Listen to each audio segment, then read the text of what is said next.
सरसकट सर्व प्रकारच्या जमिनींसाठी एकच प्रकारची खोल नांगरणी योग्य असते हा आपल्याकडे खूप मोठा गैरसमज आहे. आजच्या या विशेष विश्लेषणात आपण हाच गैरसमज मोडून काढणार आहोत. अचूक मशागत म्हणजेच जमिनीच्या प्रकारानुसार केलेली योग्य नांगरणी शेतीमध्ये नेमका कसा क्रांतिकारक बदल घडून आणते हे आपण सविस्तर पाहूया. चला तर मग थेट विषयाला सुरुवात करूया.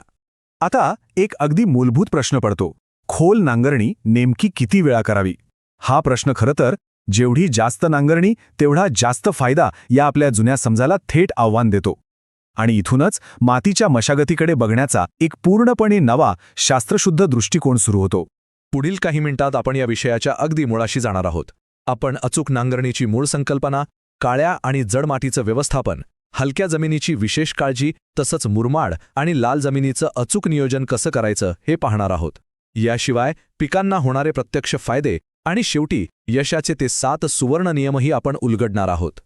तर सर्वात आधी समजून घेऊया ती म्हणजे अचूक नांगरणीची नेमकी संकल्पना.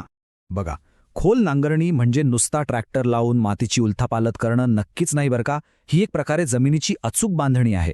जेव्हा नांगरणीची पद्धत आपल्या जमिनीच्या प्रकाराशी तंतोतंत जुळते तेव्हा 4 भन्नाट फायदे होतात. माती छान भुसभुशीत राहून मुळांना मोकळा श्वास घेता येतो, पाणी धरून ठेवण्याची क्षमता वाढते, तणांचा त्रास कमी होतो आणि साहजिकच पिकांच्या उत्पादनात भरघोस वाढ होते. हे सगळं एकमेकांशी जोडलेलं आहे. आता आपण एका अत्यंत महत्त्वाच्या प्रकाराकडे वळूया, ते म्हणजे काळ्या आणि जड मातीचं व्यवस्थापन. ही भारी, ओलावा टिकून ठेवणारी काळी जमीन, ज्याला आपण काळी चिकणमाती ही म्हणतो, तिची काही खूपच खास वैशिष्ट्ये आहेत.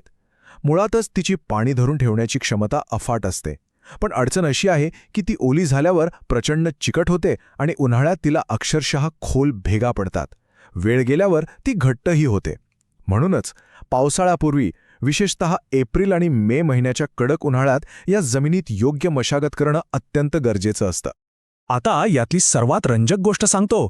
या काळ्या जमिनीसाठी 8 ते 12 इंच ही नांगरणीची सर्वात योग्य खोली मानली जाते. आणि हो, अत्यंत महत्त्वाची बाब म्हणजे ही खोल नांगरणी वर्षातून फक्त एकदाच करणं पुरेसं आहे. त्यापेक्षा जास्त वेळा केल्यास फायदा होण्याऐवजी जमिनीचं नुकसानच होऊ शकतं.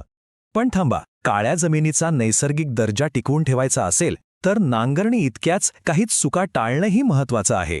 लक्षात ठेवा, जमीन ओली असताना चुकूनही नांगर चालवू नका. दुसरं म्हणजे रोटावेटरचा अतिवापर तर टाळायलाच हवा. आणि दरवर्षी खूप खोल नांगरणी करण्याची अजिबात गरज नाही. असं केल्याने जमिनीचा मूळ पोत खराब होण्यापासून वाचतो. जड जमिनीबद्दल तर आपण पाहिलं, पण हलक्या जमिनीची काळजी कशी घ्यायची हा एक पूर्णपणे वेगळाच भाग आहे. इथेच अचूकतेचं खरं तत्त्व कामाला येतं. जड काळ्या जमिनीला वर्षातून एकदा नांगरणी लागते, पण हलक्या किंवा पांढऱ्या जमिनीला चक्क 2 वर्षांतून फक्त एकदा.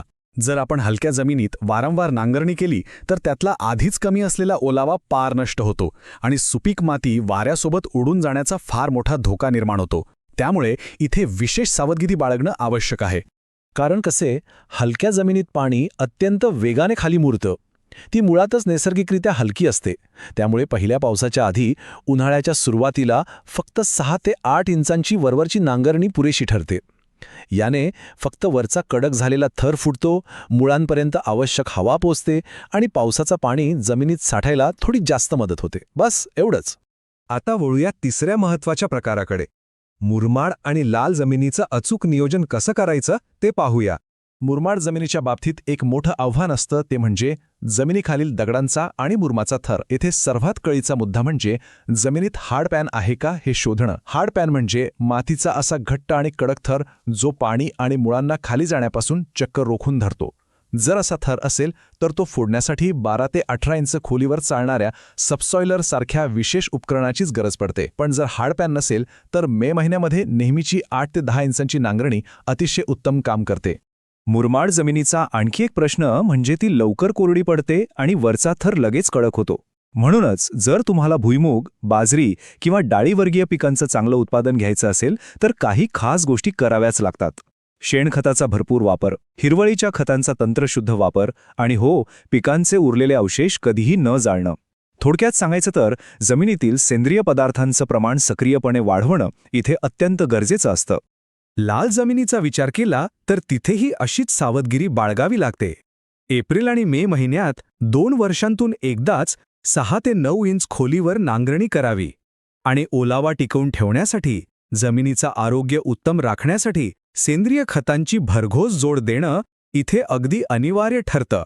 मातीचे हे प्रकार तर आपण समजून घेतले, पण या सगळ्याचा प्रत्यक्ष पिकांना कसा फायदा होतो, चला ते सविस्तर पाहूया. जेव्हा आपण मातीची मशागत पिकांच्या मुळांच्या नैसर्गिक रचनेनुसार अचूक करतो तेव्हा कमालच होते. उसाला बघा, त्याची मुळे जमिनीत खोलवर जाऊन मजबूत होतात. कापसाला जमिनीतील पाणी धरून ठेवण्यास मदत होते. भुईमुगासारख्या पिकाला मऊ माती मिळाल्याने शेंगा अगदी उत्तम प्रतीच्या तयार होतात. सोयाबीनच्या मुळांची उत्कृष्ट वाढ होते आणि तुरीची खोलवर जाणारी मुळे लक्षणीयरित्या भक्कम होतात. म्हणजे थोडक्यात जशी माती तशी मशागत केली की पीक जोमात येतच. आणि हे सगळं पावसाळ्यापूर्वीच्या कडक उन्हाळ्यात केल्यानं निसर्गाचं जे काही भन्नाट फायदे मिळतात ते वेगळेच. कडक उन्हामुळे किडींची अंडी अक्षरशः नष्ट होतात.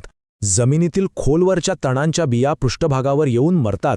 मातीमध्ये हवा खेळती राहण्याचं प्रमाण वाढतं आणि सर्वात महत्त्वाचं म्हणजे पावसाचं पाणी साठवून ठेवण्याची जमिनीची क्षमता कित्येक पटींनी वाढते. हा एक निसर्गाचा चमत्कार आहे. आतापर्यंत आपण जे काही पाहिलं त्या सगळ्याचा अर्क म्हणजे हे पुढचे यशाचे 7 सुवर्ण नियम आहेत. हे पहिले 6 नियम म्हणजे अचूक मशागतीचा एकदम भक्कम पाया आहेत. पहिला, जमीन कोरडी असतानाच नेहमी नांगरणी करा. दुसरा, पावसाळा सुरू होण्यापूर्वी ही सगळी कामे उरकून घ्या. तिसरा, दरवर्षी ती अतिखोल नांगरणी टाळाच. चौथा नियम, जमिनीत सातत्याने शेणखत किंवा सेंद्रिय खत मिसळा. पाचवा, जर जमिनीत हार्ड पॅन आढळला तर सबसॉइलर नक्की वापरा. आणि 6वा नियम, रोटावेटरच्या अतिवापरावर कठोर नियंत्रण ठेवा. हे नियम जमिनीला यांत्रिक नुकसानीपासून वाचवतात. आणि आता सर्वात निर्णायक असा 7वा नियम, नांगरणीची प्रक्रिया पूर्ण झाल्यानंतर जमिनीत ओलावा आणि पाणी धरून ठेवण्यासाठी तत्काळ एक खात्रीशीर व्यवस्था निर्माण करा.